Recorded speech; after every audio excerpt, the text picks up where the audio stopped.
Selamat pagi anak-anak. Pada pagi hari ini kita melanjutkan peradaban Sungai Huanghe di Cina kuno ya. Yang kedua, kita masuk sesi ketiga ya. Ini sesi ketiga di mana sesi kedua kemarin kita bicara tentang tembok besar Cina. Nah, sekarang kita bicara tentang dinasti Mongol ya. Dinasti Mongol itu memerintah tahun 1260 sampai 1398 Masehi. Ya. Nah, dinasti ini rajanya yang paling tersohor adalah Kubilai Khan. Jadi Kubilai Khan ini punya kakek namanya Genghis Khan ya. Ini pasukan-pasukan tentara-tentara yang sangat handal untuk ambisius menguasai dunia ya. Kemudian berasal dari Mongolia. Jadi dinasti Mongol ini berasal dari Mongolia. Jadi dia ini di luar Cina ya. Jadi menguasai Cina ya. Kemudian pernah menyerang kerajaan Singosari ya. Jadi saat itu Raja Singosari itu namanya Kertanegara. Jadi pernah menyerang. Mengapa menyerang? Nah, berawal dari ingat Mengki. Mengki ini laksamana ya. Utusan dari Raja Kubilai Khan. Mengki ini disuruh nemui ya. Jadi Mengki ini disuruh menemui Kertanegara ya, supaya kerajaan Singosari dengan rajanya Kertanegara ini membayar upeti ya. Jadi Mengki ini menghadap Singosari dengan raja Kertanegaranya. Dia diutus Kubilai Khan untuk menyampaikan pesan supaya Kertanegara ini memberikan upeti kepada Raja Kubilai Khan ya. Tetapi apa yang terjadi? Nah, Kertanegara ini marah. Negara saya ini negara yang berdaulat, negara yang merdeka. Mengapa saya harus memberikan upeti kepada raja kalian? Nah, kata Kertanegara ke Mengki ya. Saking mangkelnya, saking jengkelnya Raja Kertanegara ini menghukum Mengki ya. Ya dengan jalan kupingnya ini diputus, kemudian mukanya dicoret-coret dengan pisau ya. Karena Mengki ini diutus kerajaan dari Mongol oleh Kubilai Khan ya. Dengan disiksa oleh Kertanegara, dia disuruh pulang. Saat menemui rajanya Kubilai Khan, maka Kubilai Khan marah. Jadi sejak itulah pasukan Kubilai Khan akan menyerang kerajaan Singosari dengan rajanya Kertanegara. Untuk lebih jelasnya, kita melihat cuplikan film Kubilai Khan yang akan menguasai, akan menyerang kerajaan Singosari yang saat itu dipimpin oleh Kertanegara. Kita lihat, saksikan film tersebut. Kedatangan Mongol ke tanah Jawa tertulis dalam berbagai serat maupun kidung Jawa kuno, bahkan dicatatkan oleh pihak Mongol sendiri dalam sebuah kronik bernama Naskah Yuansi. Catatan Yuansi yang menyebut peristiwa ini setidaknya ada dalam 4 buku. 3 diantaranya merupakan catatan 3 jenderal besar yang ditugaskan oleh Kaisar Kubilai Khan untuk melaksanakan misi menghukum Raja Jawa yang bernama Raja Gada Nagala atau Prabu Kertanegara. Semua sumber tersebut memiliki versi dan sudut pandang yang berbeda satu sama lain. Makin tambah berbeda lagi saat dilakukan penerjemahan maupun ditafsirkan, khususnya pada manuskrip-manuskrip Jawa kuno, mengingat kalimat per kalimatnya memiliki mutiara keempuan yang tidak mudah diaplikasikan dalam bahasa modern. Tiap penerjemah maupun penafsir pasti memiliki versi yang berbeda.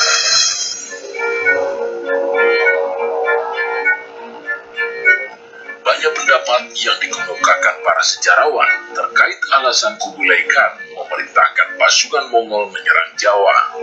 Di antaranya adalah pendapat Kubilai Khan ingin merebut wilayah perdagangan rempah-rempah di Asia Tenggara yang kala itu dikuasai Kertanegara. Ada pula yang berpendapat bahwa kedatangan Mongol disebabkan permintaan bantuan Arya Wiraraja berdasarkan sejumlah pemberitaan manuskrip kuno Jawa. Pendapat lain menyebut Mongol ingin menjadikan Jawa berada di bawah lingkar mandalanya yang otomatis wajib menyetorkan upeti secara berkala sekaligus mengirimkan anak perempuan sang penguasa untuk dinikahi sebagai tanda persekutuan atau kekerabatan.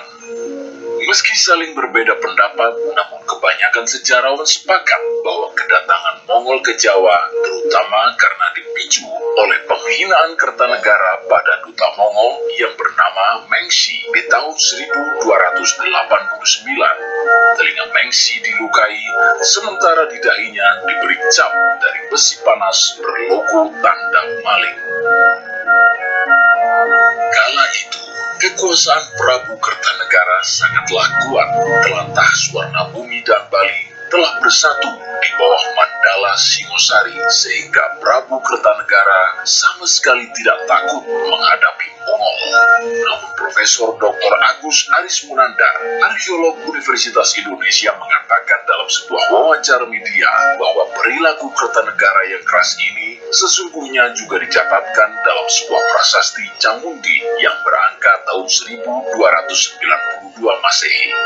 Sri Maharaja Kertanegara telah puas dengan kemenangan-kemenangannya di semua tempat dan menjadi payung pelindung seluruh Dwi Pantara. Dia memiliki sifat ahamkara yang artinya bangga dengan kekuatan diri sendiri, merasa kuat, raja besar, dan selalu ingin unggul dari musuh-musuhnya.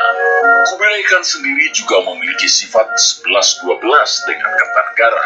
Dalam buku Menuju Puncak Kemegahan Kerajaan Majapahit yang ditulis oleh Profesor Dr. Slamet Mulyana, Kubilai Khan menyebut dirinya sebagai putra langit dan sama-sama punya sifat yang disebut sebagai ahamkara. Kubilai Khan mewajibkan upeti yang diberikan kepadanya diantar sendiri oleh para raja dan bukan oleh utusannya. Menurut Profesor Slamet, dia juga membedakan perlakuan antara orang Mongol dan orang-orang Tionghoa. Orang Mongol bisa mendapatkan jabatan tinggi dengan mudah, sementara orang Tionghoa mentok jadi petani saja. Sebaliknya, Profesor Slamet menggambarkan Kertanegara yang dianggap menjadi titisan dewa merasa telah menguasai pula kekuatan gaib di alam semesta, kekuasaan rohani dan lahiriah, karena juga memiliki kerajaan secara nyata ini membuat Kertanegara merasa kuat dan mampu menghindarkan segala bencana. Profesor Slamet dalam buku tersebut menarik mundur segala tindak ahamkara Prabu Kertanegara pada sebuah peristiwa di mana Patih Empu Raganata yang bijaksana dilengsarkannya karena tidak suka mendengar saran-saran yang diberikan sesepuh itu. Sifat ini jugalah yang membuat dia berani melawan Kubilai Khan. Kubilai Khan agaknya sudah mencium bahwa Kertanegara tidak mudah ditaklukkan dan tidak mudah pula masuk ke pusat kekuasaan karena Kertanegara telah bekerja sama dengan kerajaan Melayu Dharmasraya. Pada tahun 1275, Kertanegara telah mengirimkan ekspedisi Pamalayu di bawah Kepu Anabrang yang episodenya pernah kami buat atau bisa Anda simak pada link di kolom deskripsi video di bawah ini. Keberhasilan ekspedisi Pamalayu membuat Singasari berhasil mendirikan pangkalan militer di Jambi.